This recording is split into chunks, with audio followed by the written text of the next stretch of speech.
when I started social media and really utilizing it, I didn't want people to know who I was because I didn't want my professional career to see something I wrote on Twitter and hold it against me because this was like the early days of cancel culture. So I actually have a folder on my desktop to this day, and this folder's saved, and it's called Good Fucking Ideas. And I haven't looked lately, but I've been saving ideas there since maybe 2015. And I would take my A content that I knew was too good for a client or too funny, and I would tweet it instead. And that's how my following started. You're listening to the Radcast. If it's radical, we cover it. Here's your host, Ryan Alford. Hey guys, what's up? Welcome to the latest edition of the Radcast. I'm Ryan Alford, your host. We're instigating today, my friends. We're getting creative. We're talking books. We're talking social media. We're talking to Kyle Creek, the captain. What's up, man? Thanks for having me, man. I'm excited to be here. Hey, you know, I told you pre-show, I know you've been around. You've got a good social following, but you just kind of hit my radar in the last 6 or 7 months. Just been watching. Been creeping a little, you know. I'm not a creepster, but, you know, watching, I like to handpick my guests. And I'm like, this guy's super intelligent, a great writer. He's been in the ad game. There's a lot of connection here. And I was just like, fuck it. I'm going to go captain. I got a fairly popular show. Let's do this. You're like, fuck yeah. And I was like, that's what I'm talking about. I mean, just the way you approached me, it came from such a place of confidence. I thought this is someone I can have a good conversation with. Because you do get, you know, shows that reach out to you and it comes from like a little bit of a timid voice, and the way you just came direct strike with it, I thought, all right, this is my kind of person. Hey, I love it. So we're on the same mental plane here, at least on some level. I am trying to get. I consider myself witty and a little edgy, but then I read your shit and I'm like, damn it, man, that's fucking good. That's really good. Can you ghostwrite for me? I think that's just the difference between a true creative and an account manager. Honestly. Like knife in the side. Yes. Hey, that's what happens to the best of us. I can't help but, you know, sometimes you get put in boxes when you come out of school. You know, I just got thrown in that box just because I wasn't an English major at Clemson. So did you go to ad school? I know. I went to Clemson, marketing major. Just good old marketing BS. So, I mean, what's interesting for me is I actually didn't go to school for marketing or advertising or any of that, or English. I went to school for business administration because I always wanted to be an entrepreneur. My dad was an illustrator, kind of worked for himself, and I saw the way he was able to control his own life. And I thought, okay, if I'm going to go to school, maybe I'll get a business administration degree so I can understand various angles of business. I'll understand accounting. I'll take some economics. I'll take some marketing. And then while I was in school, I kept getting A's on all of my papers I would write in these different classes. And I grew up in a creative household, but that's when I started realizing maybe there's something to this. And I started really enjoying writing papers in school. And on the side, I was trying to work for like a local newspaper, writing, you know, reviews of bands that came to town. And this was in Salt Lake City, Utah. And I just fell into copywriting as a trade because in school I just learned I loved it. Hey, well, they say you love what you're good at sometimes, right? I mean, that's everybody's hope. Yeah. The hope is that you love what you're good at. I mean, you can love a lot of things that you suck at and they can still be enjoyable, but you can't make a living at them. And I do feel very fortunate, especially when I finally broke through into advertising. It actually was pretty hard for me because in Salt Lake City, fairly conservative. I'd worked for a lot of like contractors. I'd done some nutrition companies. There's a lot of those out of Utah. And I would try to get to advertising companies because I knew that's where I could be really creative. And I interviewed at probably every shop in Salt Lake. And I had one tell me verbatim that your portfolio is really good. We like your style. We like the way you write, but we can't hire you because you have finger tattoos and you're not going to present well to clients. and it frustrated me so bad. I reached out to one last agency, and when I wrote a cover letter, I told the creative director that I was applying to, I said, listen, I've been trying to get a job everywhere in this valley. If you don't hire me, I'm going to say fuck it, and I'm never going to try to work for advertising again. And he loved that, and he invited me out to a bar that night, and we hit it off, and that was who gave me my first shot in advertising. And I started as a junior copywriter, and a few years later, I was a CD living in New York City running a small shop there. Hey man, we've got similar paths, at least to the ad agency business. I don't want to say stuck. I almost said stuck. I'm still playing the game. I know you still consult and stuff, but it's an interesting incestuous world, the ad agency business. You got to have experience to get into it. I don't even know how the hell I got in. Like, I mean, I went out of Clemson. I think my ex-girlfriend worked at an ad agency in South Carolina, and she like got me the job, and I'm like, I didn't realize how lucky I was. And everybody's like, you got a job at an ad agency. You don't have any experience. You didn't even do an internship. I'm like, what? What? Huh? I didn't realize that's why I moved to New York. I started in Salt Lake. I went to Vegas for about 11 months, then went to New York. And we were talking about before this, I hired a copywriter from one of the largest shops in New York. And that was when I started understanding the inner workings of how some of these shops worked, and the internships, and you have to go to ad school, and you got to work for a couple of years at this level, and you can't be a executive or a high level creative director unless you're over a certain age. And it blew my mind to understand the shops work that way. And it not only made me very grateful to be at a smaller boutique shop, but it kind of killed a lot of my passion for advertising. And like the idea I had of moving to New York and working on Madison Avenue, and probably that Mad Men show didn't help at all. That kind of romanticized idea of advertising, when I realized how these big shops operated, was kind of dead to me. And so I saw an opportunity to focus more on myself. And that's when I quit my full-time ad job, moved to LA, which didn't really pan out as expected. But that's when I started focusing heavily on books and writing for myself and pursuing what I really wanted to do with my writing talent. So I know, you're huge on Instagram, SGRSTK. What the hell does that stand for? I mean, I was trying to do all my research. I admittedly, I spend a good couple hours on every guest, typically, but I don't listen to 17 podcasts. I was like, it was not clear. I'm like, sugar steak, I don't know, Sergeant Rogers, Staubach, I don't know. You actually guessed it. It is sugar steak. Are you fucking kidding me? I think you're the first person that's ever guessed it. And usually I don't answer that question. So listening to 17 podcasts wouldn't have helped you. I can't believe you. I like that you got it, but so I think, just to backtrack, it might be helpful to understand a bit of my trajectory with the online presence. So yeah, when I started this SGRSTK account, it was Sugar Steak. And at the time, it was a screen printing business I was running my senior year in college. I was screen printing T-shirts that had graphics of like a steak with an upside down ice cream cone on it.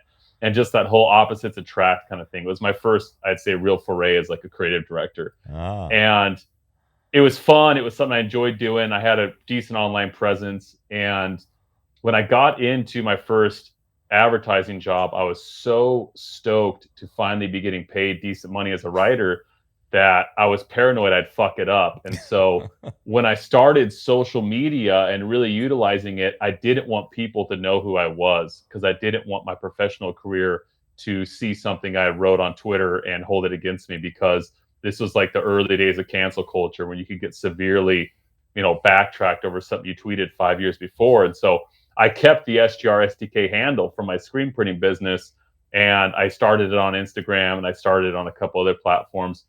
And when I was writing scripts for clients, I remember I had a furniture client, for example. I wrote a script comparing dating like looking for a coffee table. You don't want something like too big or too small. In the end, you just want something stable that looks good. And they thought the joke could be seen as body shaming. They thought the joke could be seen a little too offensive for TV. And so I took it and I thought, this is too good of an analogy. And I tweeted it. And I started doing that with more and more of my script content, to where my Twitter started picking up followers. And I would take my A content that I knew was too good for a client or too funny, and I would tweet it instead. And that's how my following started. It started as my outlet to write what I wanted to write without client feedback or without anyone else, judging my copy. And so that's where I'd say that was probably my greatest teaching moment of harnessing small bits of copy, because that was when you had 140 characters on Twitter. And to be able to set up a joke and execute in like a witty or unique way in that small character frame helped me a ton in my advertising work with writing headlines. But then my headline work and my copy script work would help me with my Twitter. So they kind of fed each other. And then it was probably to the point where, it was 2018 maybe. I had a fairly large following then. I was at a meeting at a Ritz-Carlton property that I was overseeing as a creative director. And one of the asset managers leaned over to me and said, "I'm a big fan of your work." And I thought he was just talking about my ad portfolio, what he'd seen me do in the pitch prior to us sitting down. And he said, "No, like, my wife and I love your Instagram." And that was the first time my worlds had collided. And up till then, I didn't have my real name on social media. No one knew me as Kyle Creek. I was just STRSDK. And the captain was a nickname my friends had given me earlier in life that I held on to as well. So I'm surprised you guessed that. And it's probably a longer backstory than you were looking for. But I think it's helpful to know that's where my career kind of came together, but also later in life kind of separated. A lot to unpack, but the key thing that's my takeaway there, Kyle, is you didn't have the right account guy selling your ideas. So that's the number one. in when I was in Salt Lake, yes, I would agree. It's like we talked about. It was probably their largest account, and they were very afraid of losing the account, and so whatever the client said went. Yeah. And as a creative, that's very frustrating. But later in life, once I became an ACD and a CD, and I was allowed to sell my own ideas, everything kind of changed for me. And that's when I could do some really fun campaigns and work that I was proud of. But isn't it funny, though? It should be rewarding, and it's rewarding to me being in the industry and hearing you say this. I'm taking some borrowed interest from your rewards, which is your best work, which has made you Insta famous, Twitter famous, whatever you want to call it, but it's obviously helped your career, helped your social media. The campaigns the clients turn down are the ones that blow up on social media. So any client out there listening, I know some of you are past, present executives. You got to push the envelope if you want to move the needle. It's true. So I actually have a folder on my desktop to this day, and this folder's saved, and it's called Good Fucking Ideas. And I haven't looked lately, but I've been saving ideas there since maybe 2015. And every new laptop I get, I transfer the folder over. And so there's maybe 1,000 pieces of copy or scripts or different campaign ideas in there. And I used to pitch clients often when I was doing a lot of new business, and I would pull up my desktop as the pitch started, and I'd point to that folder. And I'd say, "See this folder called Good Fucking Ideas? If you don't like what I'm about to present to you, I'm going to put it in this folder, and I'm going to sell it to one of your competitors next year." And I started leading my pitches that way, and it helped me get a lot of ideas across, because they realized I would do that. And I still, every now and then when I'm consulting, I go back and I find stuff that I wrote in 2016 that I can update, and it's still a very solid campaign, and it would work correctly. And so it's a folder I've had exactly for the reason you're saying. Whenever I tried to push the envelope for a client and they didn't want to, I just believed in it enough to know that someday it would work, and I've just been saving them and collecting. See, you needed Robin, because then I would have called the client after me and you saw that folder on Kyle's desk. If you don't buy this campaign, I'm going to call Pepsi and I'm going to fucking give them those ideas. That would have been fantastic. That would have been awesome. Oh shit. So, fucking history, man. Was that book one? Am I in chronological order? Yeah. Book one was Feel Free to Quote Me in 2015. But Okay. So I've actually released Fucking History 3 separate times. So okay, that's what threw me off. I think. Yeah, there was the original Fucking History is 2016. I did a compendium to it in 2018, and then I did a full rewrite and combined them because a publisher bought the books from me, and that was the one I released in 2020. Nice. Talk to me about feel free to quote me. We'll start there since that's the first one. I know anybody listening, I'm talking to Kyle Creek, the captain. Go look on Amazon, find these books we're about to talk about. So feel free to quote me, fucking history and the latest speech therapy. Give me some. Let's give the audience a little taste of your writing. Obviously, they're going to go follow Sugar Steak. Now that I've got the secret's out, I'm sorry, man. That was a pure guess, but Yeah. here's what I'm going to say. I'm going to go on a little bit of a tangent. Living in New York, STK Steak, steakhouse. So I had that all together. I'm like, this guy's probably from New York, STK. I had steak. Sugar was a little bit of a guess completely, but nonetheless, everybody's going to go follow it. Talk to me about the books. What's writing style, inspirations, So feel free to quote me started at a suggestion of a friend of mine. It basically was a combination of all my tweets that I'd written for the 2 years prior that kind of got fairly popular.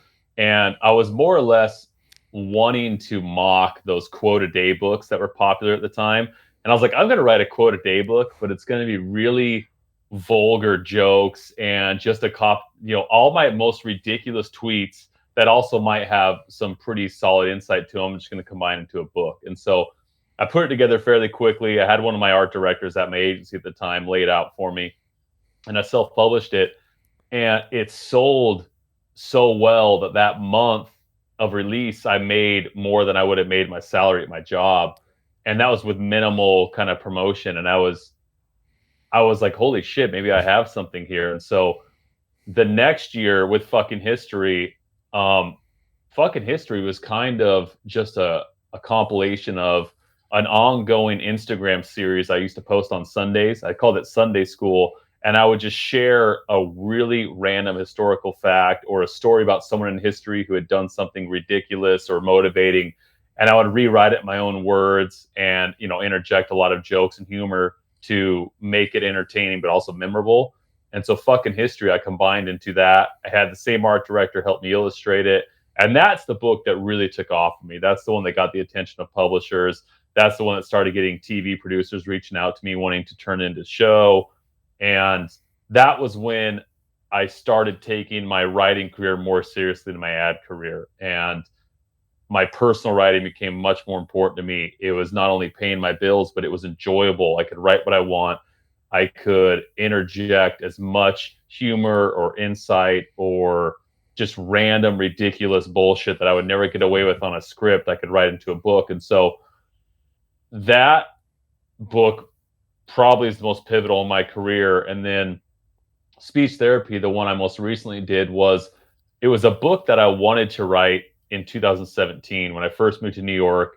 Someone had set me up a meeting with a literary agent based on fucking history selling so well as a self-published book. And that literary agent told me the idea for speech therapy wouldn't sell. And I kind of believed him at the time. And I thought, okay, this book probably won't sell. It might be an idea that I just think is too cool. And it's not really something for the masses. And so I shelved it. And then I started trying to write it again in 2019. I tried to write again in early 2020 because I still thought the idea was cool. And the idea was to take a bunch of random scenarios in our life that we all deal with, whether it's being laid off, being broken up with, your pet dying, something as stupid as losing your keys or spilling, coffee on your favorite t-shirt, the kind of shit that can mentally derail us and seriously affect the rest of our day or the rest of our week or even like months of our life if we allow it to. And so I wanted to write this book, and it's called Speech Therapy. That's meant to be, if you came to me as a friend and you asked for a little pep talk to get you through this scenario, what would I tell you? And it wasn't until last year after I'd had my son that I was able to put the book together, because I approached the idea, if my son was dealing with this, how would I give him advice? And it gave me a personal connection to it that allowed me to write it really quickly and feel really confident about it. And that's the book that just came out, and it seems to be doing exactly what I hoped it would. I get messages daily of people saying, I was going through this. I picked up that book. I read the chapter about it, and it really turned my day around. And it's cool to win ad awards and it's cool to get stuff like that, but there's nothing that will make me feel more fulfilled as a writer than hearing that I pulled someone out of a dark spot or I helped them laugh when there was nothing else in their life to laugh about. And as much as I enjoy advertising, there's still nothing that I enjoy more than being able to write in a way that truly connects with people. I love it, man. And like, how would you classify your writing style? Like, I know like we say instigator and we say antagonist and things like that, and like that comes to mind. But like, how do you? Number one, let me ask us two parts while you're kind of digesting that. Now you know what's coming, but what inspire? Where does your point of view come from? Like, the captain, that instigates, that writes this way, has a certain style that came from somewhere. It's all his own, which is, I'm sure you're an original, and you are. But it's like, but something built your perception, your take on the world, your way of thinking. I would think there's been molding along the way. It's mostly my internal dialogue.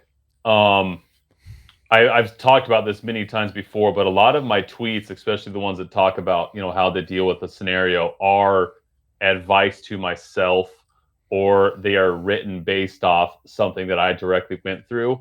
And I just find a way to make it feel pertinent for more than just me. And so sometimes it is me just off the cuff tweeting something that I'm currently going through, trying to make it funny. And then other times it's me reflecting on moments of my life. But I'd say the harsher tone is probably what you're getting at, because especially my older work, I had a harsh tone because at the time that's how I talked to myself.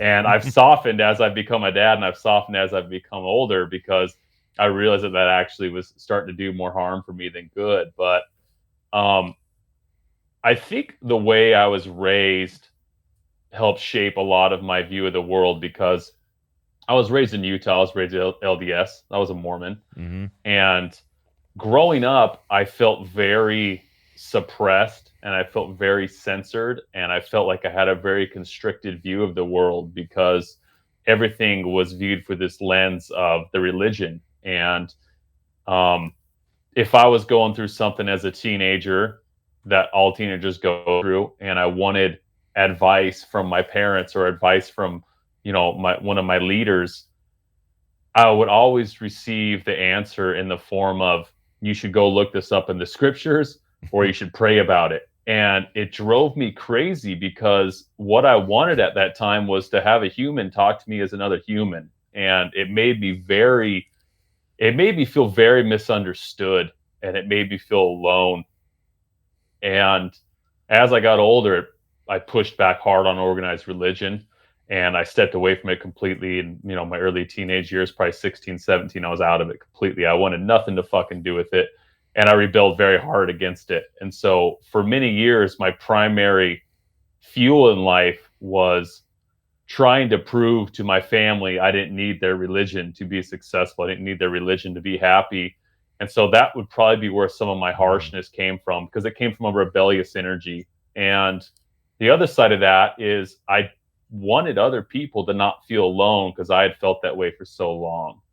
And I wanted people to feel understood. I wanted people to feel like there was others out there like them. And so that's where I'd say that mold of the two came together, to where I had that rebellious energy, but also I wanted to genuinely help people not feel the way I did. And it definitely shaped my worldview, because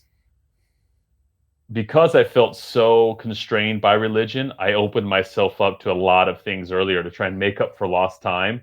And it affected the way I viewed the world, because I tried to see new opportunity in everything, because I felt like I hadn't had that growing up.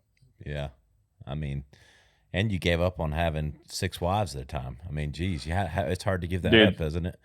No, not at all. I mean, one relationship is enough personal work for me.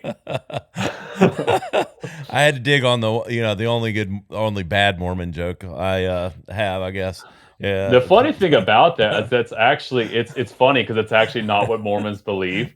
It's like a unique sect of Mormon called Fundamental LDS that Oh, believes that, but Mormons, like the actual Mormon church, when you think about it, doesn't believe in that. But John there's this Smith like didn't have multiple wives. he did at the time, but Oh, then now they've changed their doctrine like every religion does to try and be more uh, modern. But there's like this far fringe, there's a fringe group that still does that. And I saw them often in Utah. I mean, if you went to a Costco on a Saturday, there were polygamous families there, 5 wives, 40 kids kind of thing. Like that was just a Utah thing. yeah, yeah, and some kind of camp down the road that was getting broke up by the FBI soon.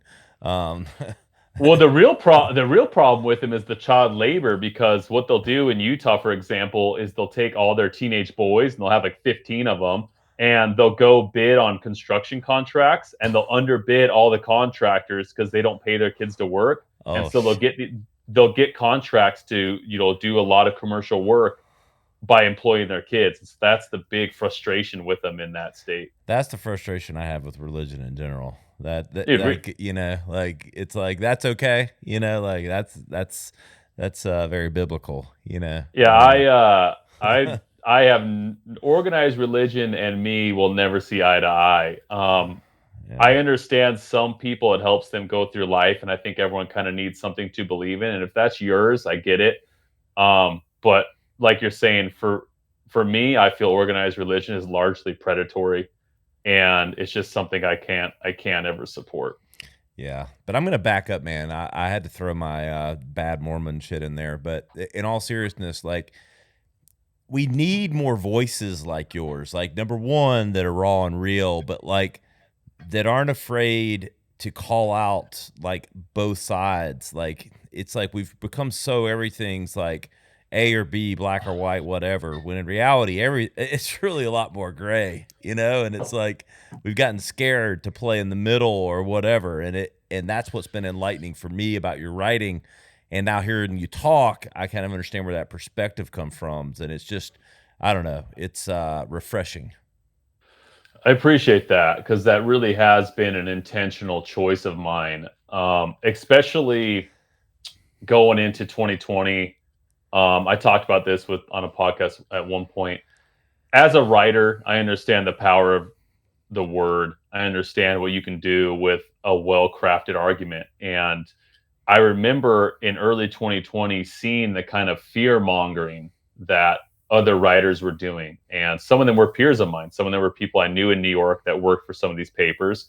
And it frustrated me to see them using their skill in a way to incite fear and division. And I told my girlfriend, I said, I'm going to write about this and I'm going to write against all of this shit because it's just so wrong. So I'm going to counteract what they're doing with my own voice, which is larger on social media. And I've received a lot of criticism for it because one week people will think I'm very conservative and the next week they'll think I'm very liberal. And like it just flip flops who's upset with me from week to week. And I had someone actually write me and say, why aren't you choosing sides? Like, why haven't you chosen a side? And I wrote them back and said, I have chosen a side. I chose the side of people. Um, I, I'm on the side of people. I'm Yeah. on the side of individuals. I'm on the side of all of us. This whole divisive politics stuff is shit. And like you're saying, they've made it out to be if you're not fervently against something, then you must be for it. And if you're not absolutely for something, then you must be against it. There's no middle ground. And that is not true with any part of life. All of life, like you said, is gray. Black and white is so rare. And having that mindset on everything from, whether or not you should put a vaccine in your body or whether or not you should have a child, like those are very complex topics that can't be explained in a black or white demeanor. There's a lot of ground in between that needs to be discussed, and unfortunately social media doesn't allow for that discussion. And it's been at times it's been very disheartening to see some of my work taken out of context, not the way I intended it to be. And it makes you feel like, did I fuck up? Did I not explain this well enough? But then at the same time, whenever that happens, I see it as an example to other people that listen. You can speak up and you can receive criticism and your life can go on. And so that's why I continue just to keep putting out my opinions and continuing to call things the way I see them, because I want to be an example of what is possible when you're willing to speak your mind, but also admit when you're wrong, but also have some compassion, also have some grace for other people. Um, Especially when I consider my son, if I think if I were to die, in the next year or two, if something happened, he could look back on a lot of what I've written and he could probably gain a pretty good idea of who I am as an individual. And that motivates me to want to put work out just in case something happens. Like, oh, at least he'll have something to look back on and be able to kind of figure out who his dad was. Yeah, that's really cool. And I'll say this, man. I mean, you're an inspiration to me because I'll admit it, like I get to hide behind the mic a bit with my guests. I have awesome guests, and I'm here to let them tell their story. And we do have a second episode that's a little more, irreverent business news and stuff.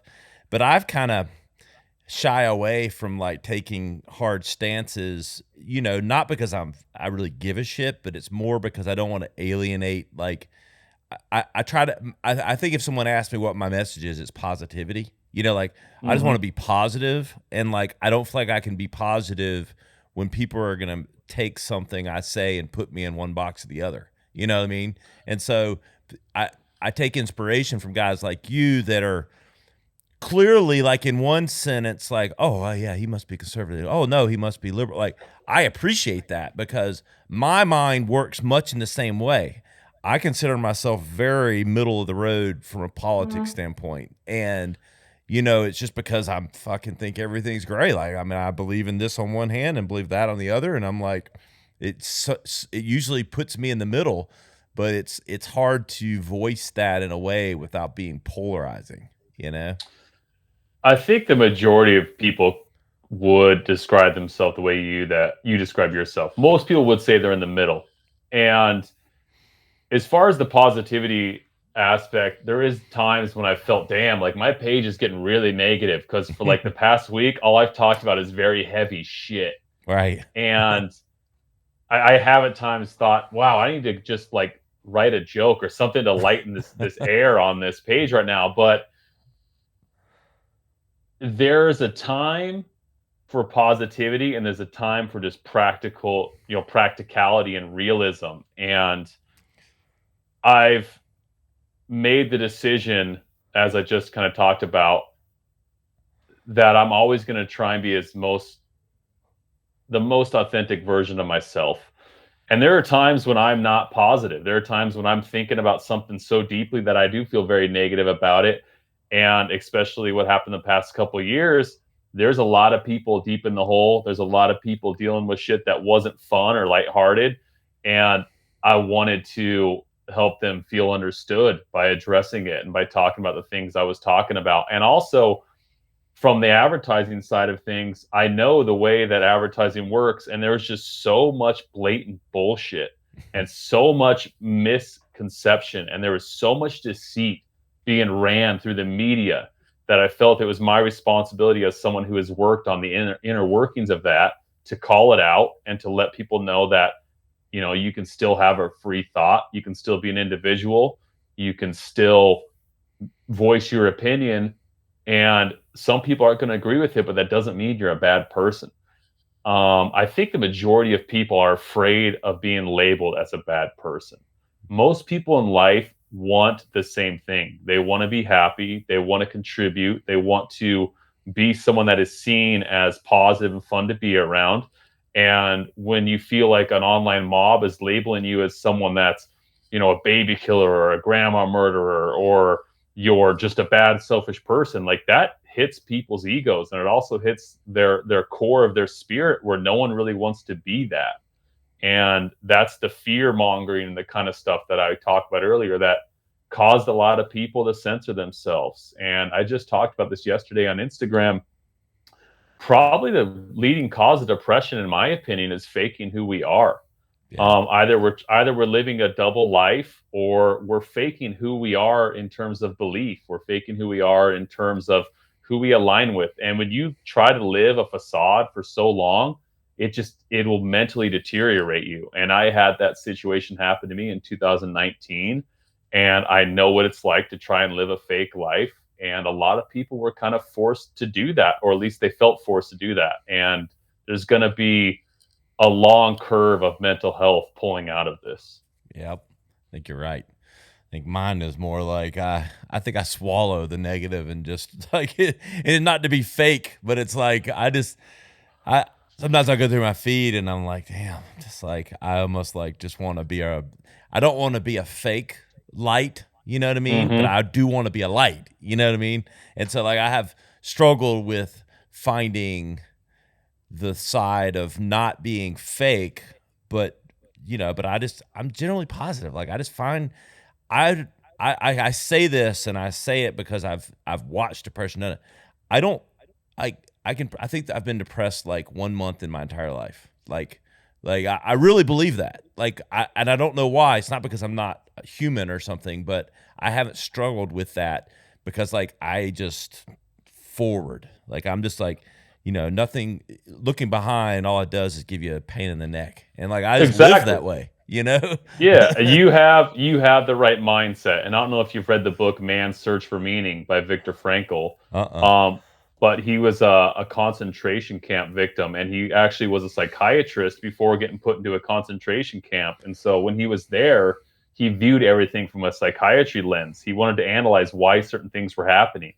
And he came to the conclusion, he actually pioneered a whole different style of psychotherapy where helping people find purpose and future focus is more important than unpacking their past or helping people deal with a trauma in their past. If you can help them find a purpose for the future, and for example, someone in a concentration camp, if they can have a reason to want to live or a reason to think they need to survive another day, their chances of getting out of there are dramatically higher. And he talks about watching specifically around Christmas and around people's birthdays, or when a lot of people would die because they'd lose hope on that day because they would in their mind think it's another Christmas or another birthday. And he would watch a man go from being upright and talking to dead within 24 hours.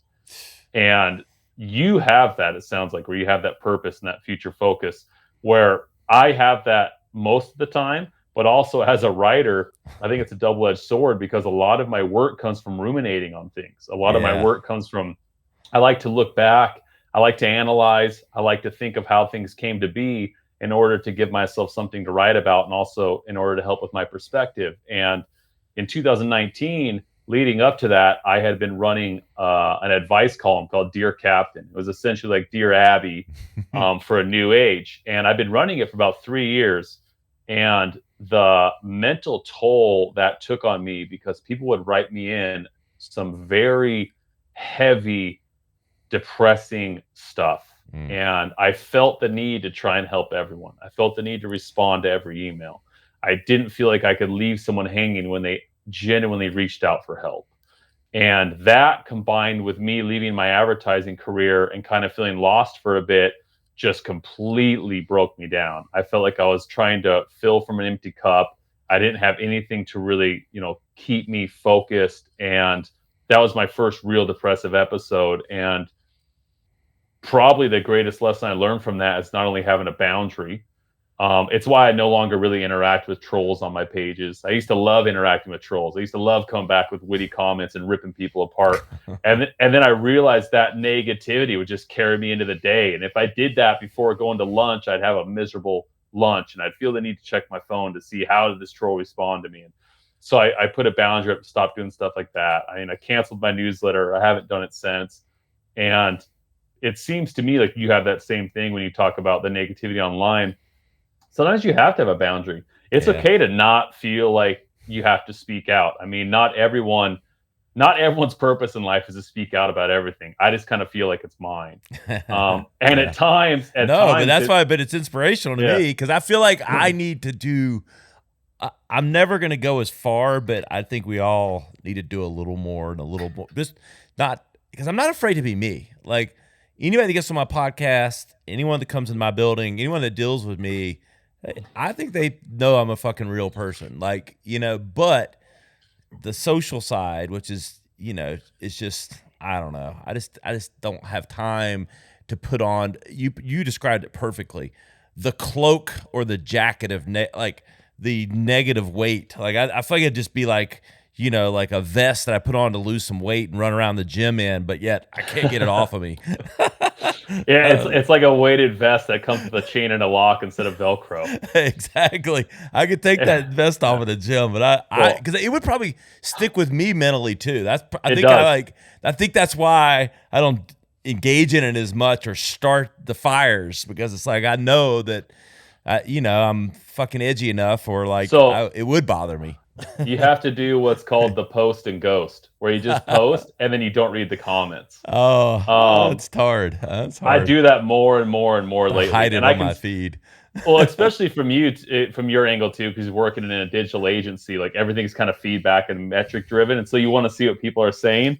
Um, I had to wipe myself of that desire pretty early on, because I can get into the muck in my comments, and the next thing I know, I'm in a black lagoon of just bullshit, and it's not conducive to my day. It's not conducive to what I want to do with my life. But I do agree, if everyone spoke up a little more and had the confidence to, and that's what I kind of hope my stuff does. I hope it It inspires you does. and others to try that, because when we do that, we're going to realize that most of us aren't alone, that there are other people like us. We are understood. And that's why I have this view of, when I go through something heavy or I go through something hard, in the moment, I'm genuinely pretty beaten up, but then I start to get excited because I'm like, oh shit, some good content's going to come from this. Like, I am going to write some real masterful epiphany I'm going to receive from this moment right now. And so I start to get excited about going through the hard time. Once I'm out of it, once I see there's an end in sight, I start to look back on it with almost like excitement that it happened. Kyle, as we're closing down here, and time's important, I want to be sensitive to that. But tell me this. So we're marketing and business podcast. I want to give some tips here and maybe get on the sandbox. How would you classify what has been the power of building your personal brand on social media in alignment with your business goals and things like that? Like you strike me as someone that might roll their eyes at the notion of personal branding. However, it's quite clear that you have one and that it's done you well. I've heard the personal brand term thrown around quite often. Um, So do you get it? it's I mean, it's you. I mean, it, it's it doesn't it yeah. doesn't it doesn't rub me the wrong way, because I come from the ad world. Yeah. I understand what's meant by it. Yeah. Um, for me, having an outlet that allows me to be myself has been more important to my creativity than anything I've ever done. The worst thing any creative wants to encounter is boundaries, or feeling like you're chained into a box, or feeling like you can't grow and evolve as your life grows and evolves. And I think you see this happen quite often with, music artists or bands. There'll be a band who comes out with an album, they get a lot of fans, and their next album comes out and it's a different style of music. And now other fans hate it and they're like, oh, you guys have sold out, you guys suck. And then their record label forces them to come out with a different kind of album that'll get radio play. And I can say this because I worked as a tour manager for a summer with some metal bands, and I've watched this happen with friends of mine. They lose their love for music because they have other people they're beholden to, as far as what they have to create or what they can do with their artistic, outlook on life. And having my own presence online and support from my readership and fans and followers and friends of mine allows me to, whenever I feel like my life is going down a different path, I can explore that path. All of my books are fairly different. There's different time periods, if you look on my Twitter, where I'm talking about very different things, because I try to live in the moment and also write in the moment. And if I didn't have my own personal brand, as you say, I don't think I'd have that freedom to create the way I want to create. Yeah. All right. From a guy that didn't want to admit he's got a personal brand to the personal brand does help. So if you're listening, it does matter. So It does. It does. It allows you to be an individual. It allows you freedom, and it allows you to be selective with what you get involved in. I mean, like you said, I still do advertising here and there. It's on a consulting basis, and I take maybe half a dozen contracts a year, Yeah. and they're projects that I want to be involved in. All right. Well, then I'm going to put you on the short list of contractors here at Radical. How about that? I don't know. I don't know if you can afford me. Oh, come on, man. Yeah. I'm kidding. That'd be awesome. It sounds like you got some good shit. I'd be down. Hey, the bigger question is, if I write any ghostwriting, like if I've got ideas for books, like a lot of good stories, but I might need would you ever ghostwrite for me? I would ghostwrite for the right person. I've been asked it often, and I've never once agreed to it. For the right person, depending on what you want to do with it, I would be definitely open to ghostwriting, because I do think there's a lot of people with valuable things to say, and they just don't know how to say it. And I think my role as a writer is also to help people tell their stories as well as my own. I love it, man. Fucking history. Feel free to quote me. Speech therapy, author, writer, Kyle Creek. Where can everybody keep up with you, brother? I think we've talked about it, but SGR, STK. You nailed it. That's the place to get a hold of me, and I still can't believe you guessed it, but I'm proud you did. Hey, first for everything. We're not the Radcast for nothing, SGR, STK. Go follow this guy. It'll enlighten you. It will inspire you. It might instigate you, but you know what? We all need to meet in the middle somewhere. Kyle, it's really a pleasure to have you on the show, man. Really appreciate it. Thanks for having me. Hey, guys, you know where to find us, theradcast.com. Search for SGR, STK. It'll bring up all the highlight clips from today's episode along with the full episode with the captain. You know where to find me. I'm at Ryan Alford on all the platforms, including TikTok, where I'm blowing up.